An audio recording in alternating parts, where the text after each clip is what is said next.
You are listening to This is Oklahoma, hosted by Mike Hearn, telling stories of Oklahomans and those that have made it their home. Before we get into today's episode, I want to tell you a little bit about our current sponsors, the Oklahoma Hall of Fame. As you well know, if you've been following This is Oklahoma, they've been a huge part of this podcast. So this podcast is presented by the Oklahoma Hall of Fame, telling Oklahoma story through its people since 1927. For more information on the Hall of Fame, go to www.oklahomahof.com and follow them on Instagram for daily updates at oklahomahof. What's up, guys? Welcome back to another episode of This is Oklahoma. Mike Hearn here, your host, back with another episode up at Circle Cinema today. Shout out for them for having us. This awesome backdrop. If you're watching the videos on YouTube, Facebook, and Instagram, I'm sure you can see this. These beautiful red chairs. We are in one of the movie theaters. My guest today, Krista Perry, is, I think if you look at your Instagram, probably people think, wow, you are an absolute badass. Oh, that's nice. Which is kind of like, you scroll down, you play golf, you ride motorcycles, you are a stunt woman, and you just do crazy stuff, which I was like, oh, that's like, okay. And you have a Peloton, which I'm recently in the Peloton club, which is totally funny because now I've noticed that everyone tells you about their Peloton and who their favorite instructors are. But thanks for coming on the podcast. Thanks for setting all this up. We've recently done an episode with Dylan as well, and thanks for setting that up. But before we, I guess, dive into your backstory and how you get to jumping through walls and sitting in makeup and riding motorcycles and crazy stuff, I guess, who are you and where'd you grow up? My name is Krista Perry. Thank you so much for having me. I grew up in Sacramento, California, and I grew up a child athlete. And so it's funny when people talk about school and your background. My entire background growing up was an athlete. Mm-hmm. Like, I was sponsored by Gatorade and Nike. I traveled the weekends. I never really had a life. My life was my sport, my teammates, and that all happened at like 8 years old. Really? Wow. So it was super young. And was that, did you grow up in a house full of athletes, like older brothers and stuff like that? Just my grandparents and me. Yeah. Yeah. And just naturally took to swimming? Actually, it's funny. I didn't know how to swim, and I was about 8 years old, and they were advertising swim lessons. And my parents, when I would take a shower, sometimes I'd wear goggles because I was scared to put my head underwater, and I totally forget about that because it's something you just suppress. But I couldn't take baths. I hated the feeling of my head being underwater, and so my grandparents, they were like, it's time, like, you keep getting invited to these kids' birthday parties, and there's water, and we don't want you to drown. So they took me in. The instructors were like, she's amazing, we want her to join the swim team. But looking back, I'm sure that was like marketing, like to get people to join their swim team. This is how much it is a year. Right. We need you. You don't need us. And so anyways, I became a swimmer, and I wasn't allowed to play other sports. I took to breaststroke and butterfly. And then I started, competing on a really high level quickly. Yeah. And so everyone was like, oh, she's a natural. And I don't know, I just was like, wow, this is fun. I love winning. Right, yeah. And you get a taste of winning young. No pun intended, but you get thrown in the deep end to learn swimming and, get over your fear of being underwater and stuff. And breaststroke, obviously, people know that one, but butterfly is very hard to do. Yeah, actually, looking back, sometimes when I would think about our workouts, because I was good at both, and they're both really hard, but sometimes I'd be like, oh, my shoulder hurts, coach. Mm-hmm. Like, can I do breaststroke instead? Or, there's just, it sucks to look back and know you were kind of like a slacker at times, because butterfly is so hard. Yeah. It is so hard on your body. Yeah. Just obviously it's hard on your body, but also like the schedule that you have. You're up in the morning, you're in the pool, you're literally, the workout schedule is very, very intense. Yes, so we would swim I'd have to wake up at 4 a.m. My grandpa would turn my lights on, and it was like bright, so I'd start unscrewing light bulbs because I'm like, I don't want to wake up at 4 a.m. with the lights flicked on, like, time for practice. I'm like, oh joy. So anyways, we would swim I have to drive 30 minutes, get to practice, and then we would swim for an hour and a half, and then we'd change, go to school, and then as soon as school ended, we'd go straight to swim practice and swim until about 8 p.m. Damn. So homework wasn't really the thing that my family cared much more. Sure. It was more the sport, which is so crazy to say. When does Gatorade and Nike get involved? So they sponsored our team, and so anytime you would hit these benchmarks, you would get tons of gear, and so you had to wear the cap that had your name on it with Nike, or your suit had to if we wore a Speedo or whatever it was, depending on the event we were qualifying for. that was how you had to like, dress, and you would get in trouble if you didn't. So, like, around this age, like, you realize, okay, I'm good at this. I love winning. Competition, you know, you get used to competition, and you obviously get used to winning. Like, you're 8, 9, 10, 12, and then you think, hang on, I could do this for the rest of my life. You start watching the Olympics, you see Phelps and whoever, and I'm terrible with female swimming. Who was big in female that you looked up to? Misty Hyman, Summer Sanders. So Summer Sanders was so big, and I was totally like trailing her career as a kid. I remember a swim meet that I was trying to break her record, and if I would have, it was like the last time that I could do it at this age group, this meet, this moment, and I missed it by like tenths of a second.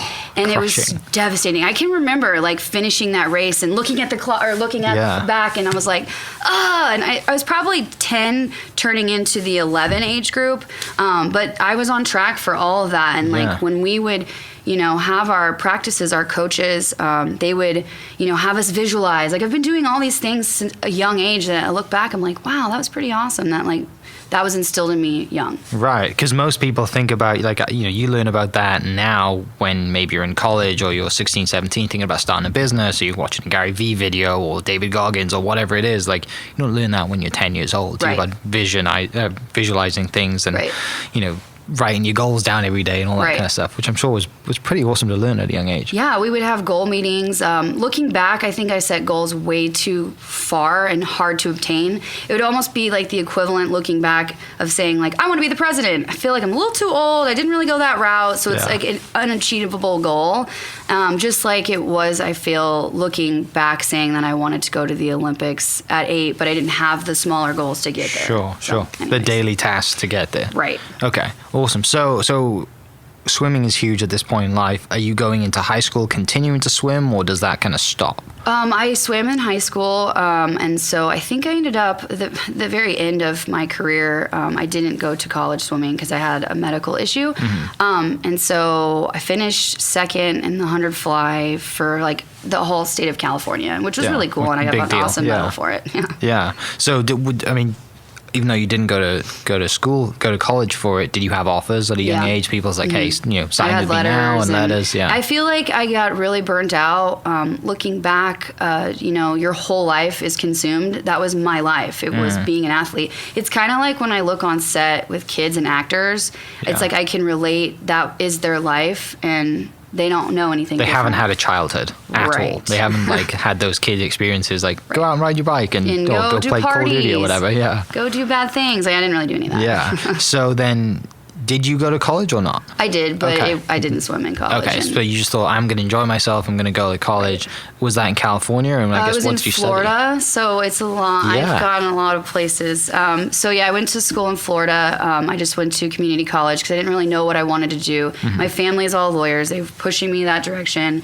I just felt like I didn't really know what my place was, and I don't know. It was just crazy. So did you figure out what you wanted to do when you went to college, or was it like, I'm going to do a general degree and see what happens? It was just a general degree, yeah. Okay. So you come out of there, you're in Florida.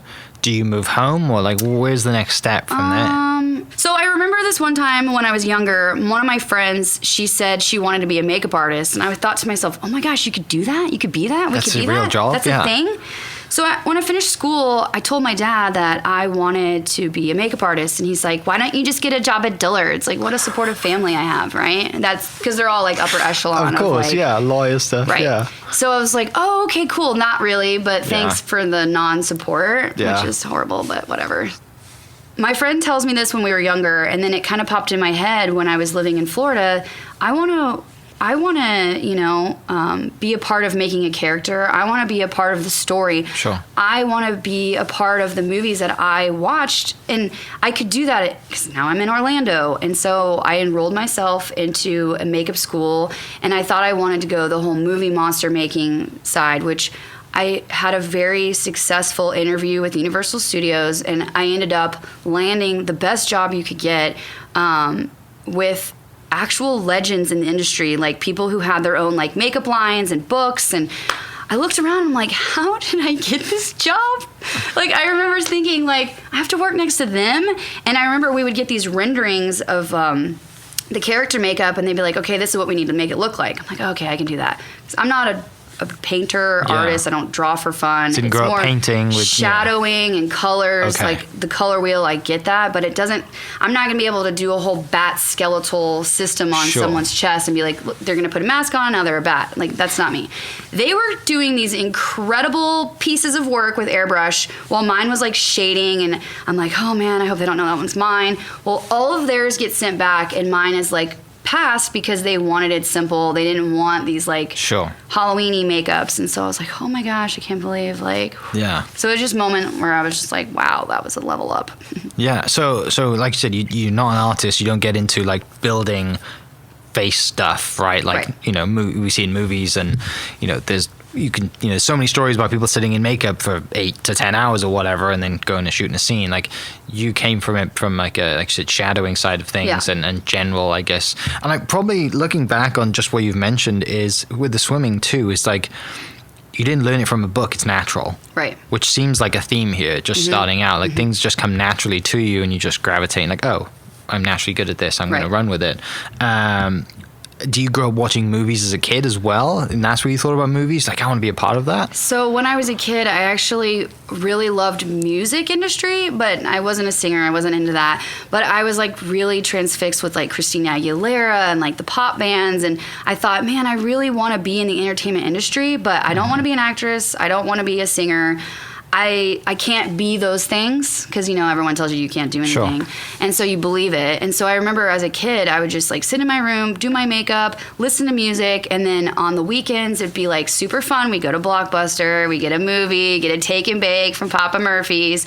And like you committed to watching that movie because you paid like $4 for it. Yeah. You didn't get to just click next. Kids these days don't know what it's like, do they? And so I remember just being like, wow, this is such an incredible, you know, like, I don't know, whatever it would be. Industry, and the cult classics, I think, are really, like, for me, watching over and over again. And then sometimes, well, that's going to jump way ahead. But, yeah, to me, it was thinking, like, wow, this is so amazing. And it kind of took me out of my life and my problems with my family. Sure. And so I got to, like, you know, be in another world for a minute, which is what movies do for everyone. Right. So when you get into, like, you know, towards the makeup side of things, and you do get this, you're around these amazing people, and you're like, whoa, like, how have I even got here?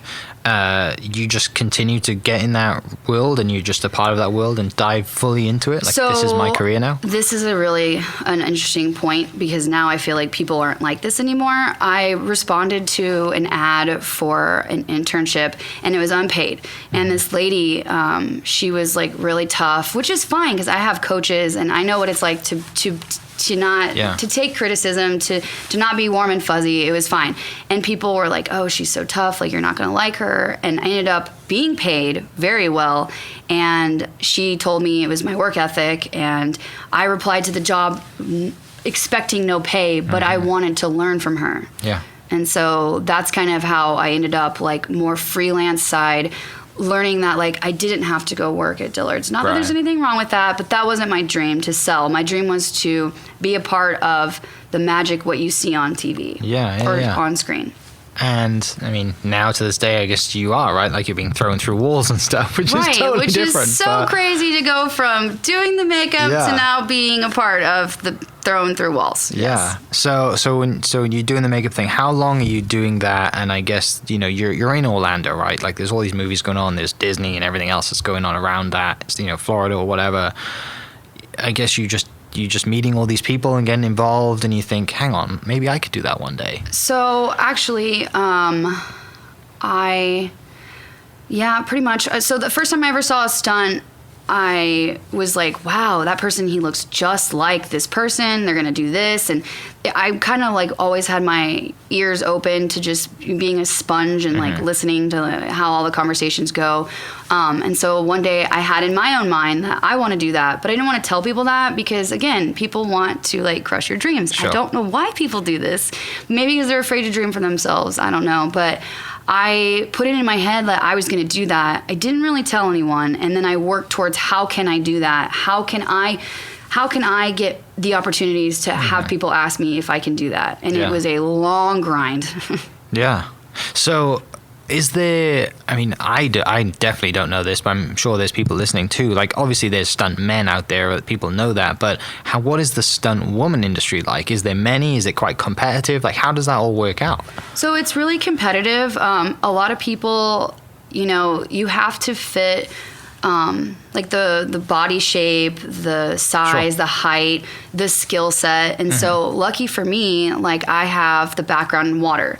So I'm a rescue diver, PADI certified open water. I can do anything in the ocean. I know how to ride or drive boats, wake surf. I can pretty much do anything in water. Yeah. Everyone has a niche. Everyone has like something they're comfortable with. And so a lot of people have a gymnastics background. Some people have a martial arts background. And so you kind of just have to be an athlete, be able to, I guess it's also performing, because it's a whole other thing. Because you can't just take a gymnast and be like, okay, you're going to do this stunt, because they don't know how the camera works, the movements, the fact that we're going to shoot it 12 more times, how to communicate with the director. Yeah. And so it's like a whole choreographed in the right way for movies, not necessarily for you to score a 10 in in a gymnastic competition or whatever it is. For sure. Not yet, anyway. Right. Which we can get onto that in a minute. So you get into all that. And I guess, you meet the right people and you always got your ears, to the ground or whatever, and you're figuring out whenever this opportunity comes around, what is your first, like, stunt? What is the first when someone says to you, like, does someone come in and they're like, they're sick, and you're like, I can fill in? Like, how does that happen? Okay, so I was doing hair for movies, and most of the time hair people interact with stunt people because you're putting wigs on them. You're creating the shape of their hair to make it the match. Because there are stunt doubles and then there are stunt performers where you're an actor doing a stunt. And so that's a whole different ballgame as well. So whenever I was doing the doubles, I thought to myself, like, every time someone would come in my chair, I would say, oh, like, what's your background? And sometimes they have an amazing background, and sometimes they're somebody's wife. Right. And so I was like, oh, that's really cool, and you don't want to tell somebody you want their job, because that's just not how that works. And so I figured out how the industry worked, and it's called hustling. And so there were a few coordinators, actually, locally, and I told them my background, and I said if they ever needed additionals, like nondescript characters is what that's called, that I would love an opportunity, and here's my skill set and my training, and then you get the offer to potentially do it, which opens the world for you. Right, yeah, because then you get that one chance under the spotlight, and if you kill it, you get more. If you don't, then that's your only chance you're probably going to get, and you go back to the hair and makeup chair. Right. So you must have killed that opportunity then. Yeah, so my first stunt was for a movie called The Pale Door, and it was a horror film, and the full makeup was like 4 hours sitting in the chair. Obviously, I was unrecognizable. Photos are pretty funny.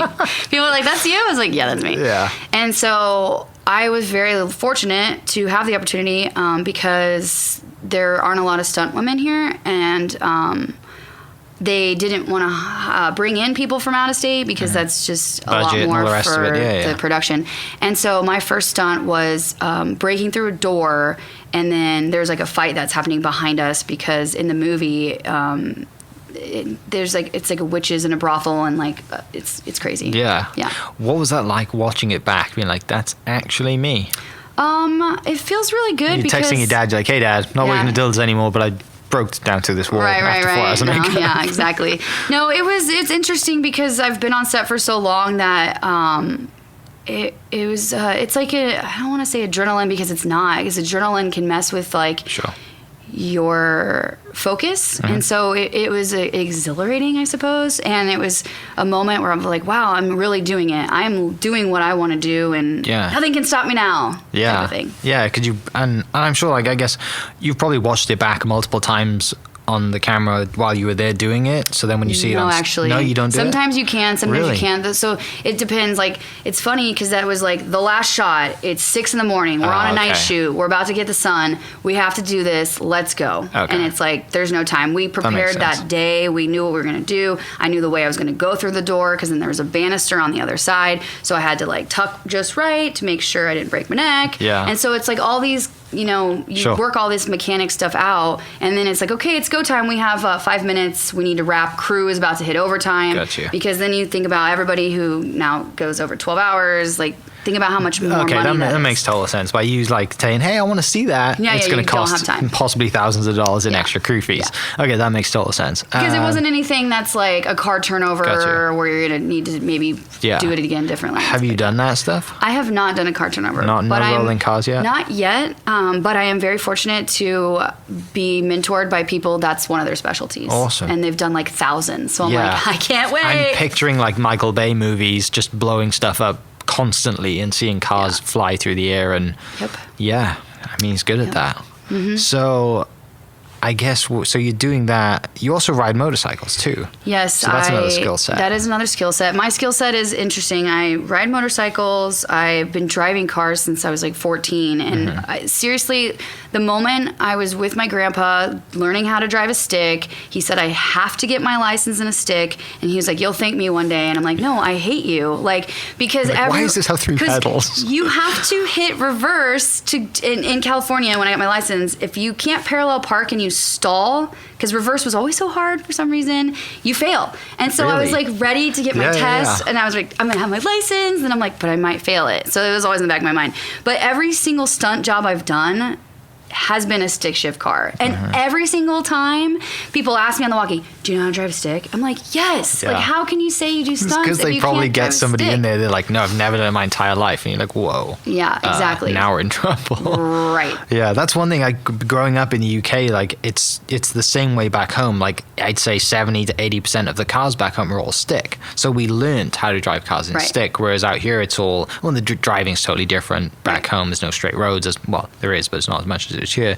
Whereas here it's just like driving a golf cart. Right. But you drive a stick, and you're like, oh, it's like you're just another tier, aren't you? You're like, I can drive, but I can drive a stick. And you're like, and it's just like. And I can drive the European stick where you're on the other side with the left, because when I was a kid, I would shift the gears in the car because my grandpa had a truck, and I'd be like, I want to shift the gears. Yeah. So I found out that's another skill that I have that I'm like, oh, I didn't even realize that is a thing, because it does confuse people with where the gears are and stuff. Yeah, the first time I got into a left-hand drive car driving a stick, I was driving with my right hand, and I'm like winding the window down. I'm like, oh no, you got to figure this out. So it definitely was uncomfortable, but when you get used to it, it's an amazing skill to have for sure. So you're in the stunt world. You've been doing all this crazy stuff.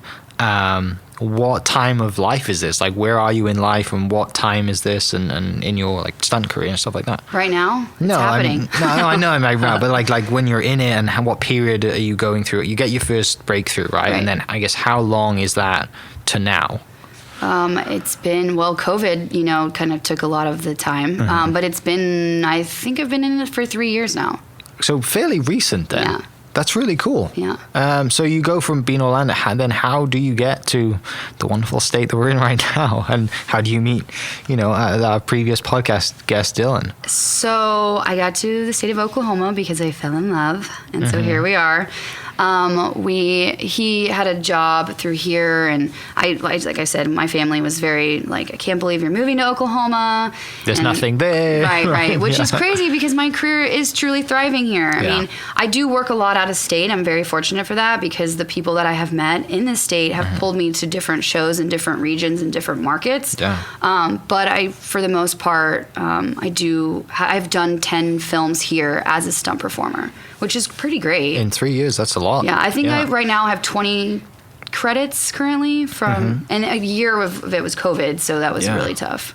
But Dylan and I met working on a project that was very soul-sucking. So Dylan and I, we definitely we level each other up in our lives. So anytime I get in a moment and I'm in a panic, I'm like, Dylan, I'm going to do this. And he sends me like these little mantras that we say back and forth to each other that are a little inappropriate.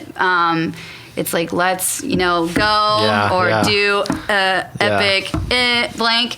But it is nice to have somebody that I can, he understands this industry and fundamentals, and he's very supportive of my career and my change, because it is weird for some people to think like, oh, so you think you're doing that now? It's like, no. I am doing this now. Sorry. I had a previous kind of podcast with a guy who was talking about, like he was doing just your everyday job, but his side gig and kind of fun thing job was being an artist. And he basically like told his accountant that one day was like, look, like I am an artist now. This is what I do. Right. And you got to go all in, right? You're like, Yeah. This is my identity now. Like, this is who I am. This is who my future self is going to be. It's nerve-wracking to say that, right? Because you have the security in the background of, I could do all this hair stuff. I'm really good at it. Right. I wouldn't have got this job where I am without it. Right. But it's kind of a risk to go do, hey, I'm going to go be a stunt woman Right. and just change my career. Right. And I do feel like it is hard for people to see that and be supportive of it. But when you're doing it, I think that then people are like, oh, okay, like you have the skill sets. It's just interesting. But I think it's other people have a problem maybe with their own lives and they aren't comfortable with change. But the first person you have to convince is yourself. Like you're the only one holding yourself back from anything you want to do. Truly. Yeah. Did you have to, I guess, like was there like a weird period where people are like, oh, I want you to do hair, and you're like, no, I'm this now. Like I had to turn down stuff like that to really commit to it? Yeah, so there have been times where I know it was a good idea to say no because I don't want people to just think that I'm filling playing in, I guess, or that this isn't who I am or I'm not taking it serious. Yeah. So that is something, for sure. So tell me, go back to coming to Oklahoma. You fall in love and you move to Oklahoma. What is that experience like? When people are saying, why are you going to Oklahoma? And you get here, I guess you get to Tulsa. Like, what is that experience like? What's the move like? It was I was fine. It was a great time to move. I had a really great resume in Orlando, and I knew that I would just figure it out, and I did. I connected with one of my really great friends, Sharon Tabb. I realized that creating authentic relationships with people is the only way you're going to move forward as a freelancer in business relationships. Sure. And so I remember the first time I called her, I had a celebrity like comedian that I couldn't do services for, and I was like, hey, I'm new to town. I want you to take this client, because I looked her up and she was the top dog. And she was like, who are you? And then that's kind of how we transponded our friendship, and we're still really great friends. But I felt like then her and I connected, and we built a team together, and that's kind of how I instantly hit. And what's like when you moved to Tulsa, like what, I guess within the last few years you have, Tulsa's an awesome place, right? It's great food and good scene, and the architecture's great compared to Oklahoma City, and you have BOK and all the other, and Circle Cinema, which we're in now, and Cane's. Like, was it weird to come here? Like, oh, I've left Orlando, there's no life here, or was it instantly, I want to figure this place out, and so you like fall in love with this place as well? So I grew up in Chainville, USA, and so I think Tulsa is an incredible city. Like I grew up like by Olive Gardens and Red Lobsters and just everything. And when you come to a city like Tulsa, it does remind me of Austin, because I'm not from Austin. I know Austin people get so mad about that, and then Tulsa people are like, well, don't Tulsa or Austin or whatever the things are. To me, it's all about being local, shopping local, supporting local. I would never watch a movie at a local theater probably as a kid. I would have gone to an AMC. Like it's so cool that Tulsa's so like philanthropic, and they are so like shop local. Don't eat at a chain restaurant. Like come eat at our like amazing places, and the chefs and the community. Like I don't ever want to leave Tulsa. And I don't have to. That's really good to hear, because you grow up in California and you go to Florida, and they're like these two places where probably people listening might be like, those sound amazing. Right. Maybe not now in California, but they did sound amazing. Florida definitely sounds great, because your son's always out in both places, but it seems like Florida is thriving during COVID. But that's awesome to hear that you love it here, and I'm sure many people have the same story that have moved in here, like myself. We don't expect to stay, right? But we come here like, oh, this place is actually really cool. So what about like current day? You're traveling. COVID has obviously put a little bit of a dampener on things, but from following you on Instagram, you're still traveling a lot. You're still doing stunts and still, working. So I have been like pretty much not doing anything during COVID, because every time I get on hold, is what it's called, for a job, a COVID test is coming. So in Tulsa, we had a movie, one of the very first movies back, Tim Blake Nelson was in. It was in Arkansas, and we were the very first COVID test. It was a blood test, and it would tell you if you had like the antibodies or not. And so I pretty much locked myself in my house, which we all kind of did anyways. But I knew that like if I got COVID, I would be replaced.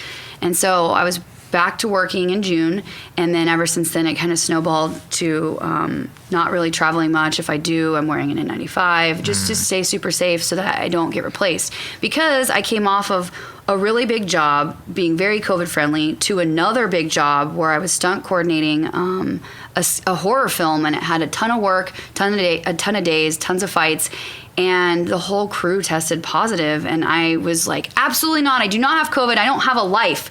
And I went and had an independent lab do another test, and it came back negative. So I shared that with the producers. I was like, look, I think your test lab was contaminated. I know this is a bold statement, but I do not have COVID. I am so safe. Yeah. And so the only person I see is Dylan and my husband. So I was like, there's no way. We don't have COVID. And they retested everybody, and it was all negatives. And they were like, thank you so much. Like, we were actually going to shut down and like go away because we don't have the money to like linger around with all these A-listers. Yeah, I mean, it was crazy. And so I feel like I saved the movie in a way a little bit, but it was just me being me, where I'm like, I know this is a fact. I don't have COVID. Yeah, that's so it's been actually very good then. So you've been traveling still quite a bit, you know, doing the movies, doing the stunts. But I feel like during COVID, and we have to talk about the Peloton stuff because now I'm part of that club and clan and cult and whatever you also want to call it. The Church of Peloton. The Church of Peloton, there you go. How, I guess, I saw your transformation photo that you posted in your stories, and I was like, that's a big deal. Like, you know, you talk about recently before we started recording, you were talking about a stunt that you did and you had to wear a fat suit, and you're like, that's not me. Like, I'm in really good shape. Right. What is that like, you know, outside of the movie business, outside of your work, for physical and mental health, and, you know, how important has that been for you to be that, you know, going forward with all the stuff that you've been doing in transformation? I just feel like there's more opportunities the more fit I would be. Sure. And so I decided one day, like, being a child athlete and then going and gaining a bunch of weight, you know, losing your sport, losing that drive inside of you, I just said one day I want a Peloton. And I thought it might become a coat rack. But for something about the positivity inside of it is like wild, because it's a platform of positivity. Like, the things that this instructor say at the right time speak directly to my soul, that it's like shocking. And I feel like I've started practicing gratitude, and gratitude has completely changed my life and my career. And it was just brought up one day in a Peloton class, and I was like, gratitude, interesting. Like, I don't really ever think about the word gratitude. I think about being grateful, or, you know, thank you. But I never really stopped to think about what that was. And I bought a gratitude journal, and then things started happening. I'm like, whoa, this is crazy, because I've always like manifested, and, you know, The Secret was a great book I read at 19, which kind of platformed my whole makeup career. And so gratitude just like changed my life of, you know, even in things that are unfortunate, you can still find a positive to it, or something that you have, you know, right now. I would have wished for that like 5 years ago, but I have it right now. So I need to remember, I need to be grateful for how hard I work for it, because I still want to go somewhere else.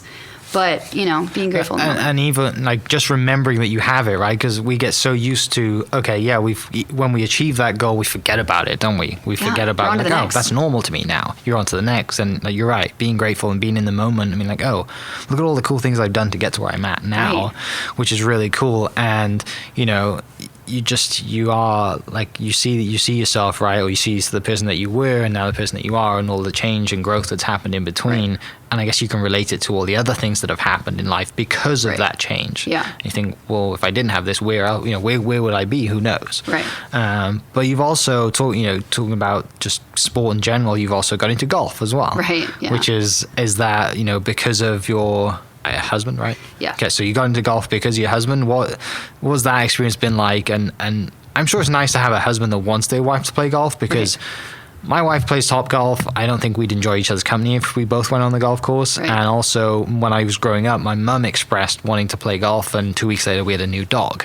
So like, I'm sure it's nice to have a husband that wants to play golf with you. Yeah, it's interesting, because I feel like it goes back to my being an athlete child. I'm kind of one of the guys. I've been a tomboy as a kid. I was always like on the skateboard with the boys, and so, when I do get to play on not the tee time that they have for their Saturday mornings, like I picked the second and they played 9 more or 18 more. It is really humbling experience because golf is a very hard sport. I have I don't know why, sometimes I'm like, man, I'm killing my irons. I'm like, what's happening to my drive? Why can't I hit this? And so it's just funny. Your short game's good, your long game, and it's just like you can't put it all together. I can break 100 barely once. It's bad. That's but you've pathetic. done it though, so you know it's possible. That's the one thing about golf is like you've never played before, and you hit one shot out of the middle of the club, and then you chase that for months and years, right? And then you break 100, and then you break 90, and then you're like, whoa, like I'm a golfer now. Right. I wear golf clothing, and I'm Jordan Spieth. Yeah, yeah. Wait, no, I don't want to be that. No, I mean, who won last week? I guess. Well, when the week we're recording, it's Justin Thomas won. So yeah. So coming to present time, all the projects you've been working on and going into this year, like what are you excited about, and what have you been working on that maybe you can talk about?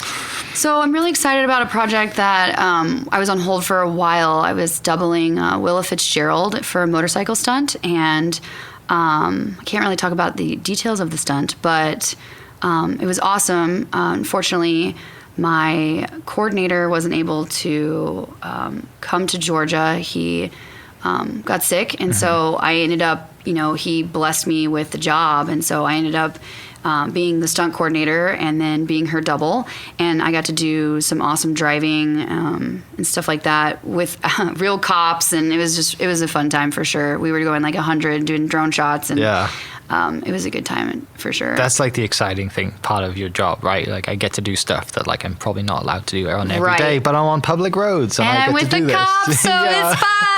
Exactly. No, for sure. Yeah. And then that job ended up, it's so crazy because something can go away and then come back tenfold. So then they ended up bringing me to Los Angeles, and again, I had that moment of, I'm sorry, you want me to come to Los Angeles? Okay, great. So I ended up going to Los Angeles because the crew knew me, and I was there for safety purposes. And then I ended up doing a driving stunt with Robert De Niro.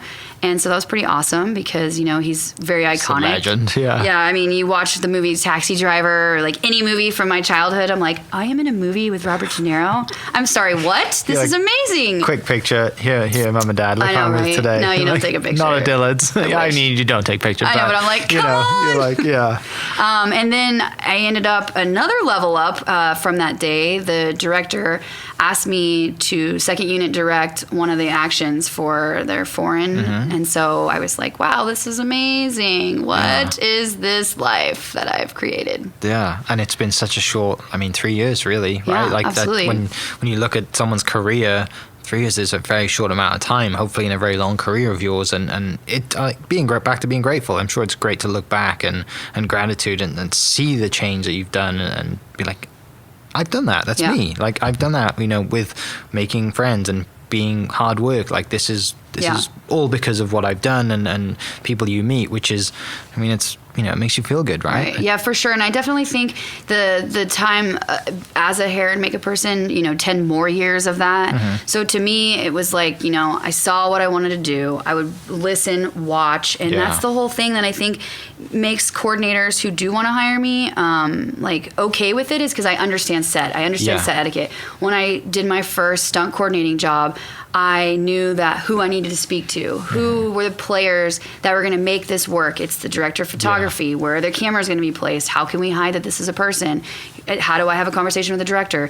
So doing hair on set did definitely, help build this huge foundation for me to understand and be able to be like, wow, within 3 years I've done this. Right. But that's right. I'm glad you said that, because people listening be like, whoa, you can do that in 3 years? I'm like, no, there's 10 years of building and understanding and learning, which then when you go on set, you make it so much easier for your person who's taking care of you. They don't want to babysit you, do they? Right. Because if they do, they pick somebody else. Right. Well, that's awesome. I guess super excited for this year and following following years coming up and building a stronger, longer career. Are there any skills that you're working on at the moment or stuff that you kind of would aspire to grow going into the future? So I would love to really get into wire work, and I feel like since I don't have a gymnastics background, I've recently taken gymnastics classes. Like walking. What do you mean, so like wire wires work? are like when you're in the air with the harness Got you. and ratchets where there's Makes an sense. explosion and you get pulled. And you're flying everywhere. Right. Nice. And so I know that being better with gymnastics could help me, Sure. move better. And so I took my first gymnastics class, and I think my wrists are broken. I definitely underestimated how much you hit the ground with your wrists for 2 hours.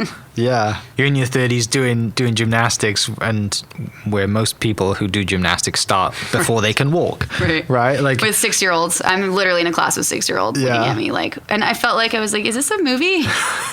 Like this could be a scene right now. Right. Well, I mean, that's awesome. I'm excited to for the listeners to hear this story and hear the feedback that I'm going to get from this, because it's just, what you've done is awesome to now, and for people to follow you and see what you can do, and you'll be a role model for future kids or women growing up, and they'll see that, hey, this is possible. Like, I've done this, and going to college with no real kind of view and vision of what you wanted to do, and then you come within 13 years to doing this and having a successful career and building into the future, which is, it's important. It's a good lesson for people listening, and mothers and fathers can show their kids this stuff. It's, I'm sure that's important to you as well, is being a role model going forward, and, just having that ability and being in the, the limelight or have the opportunity to be that, right? Because not many people have that opportunity to impact others, and even if it's just one person that you impact, then you've done a good thing, right? Absolutely. So where can everyone, follow you and reach out and see your cool stuff and ask for Peloton advice and stuff like that? So on Instagram, I'm Krista, Krista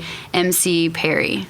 Awesome. I'll post that in the description down below, and for everyone listening, we'll catch you next episode. Cheers. This podcast is presented by the Oklahoma Hall of Fame, telling Oklahoma story through its people since 1927. For more information on the Hall of Fame, go to www.oklahomahof.com and follow them on Instagram for daily updates at oklahomahof. Thank you for listening. We are inspired by those around us and hope that you are too. Make sure you subscribe to this podcast on your favorite podcast platform and leave us a review so we can keep telling your stories. For more great Oklahoma content, follow This Is Oklahoma on Facebook and Instagram.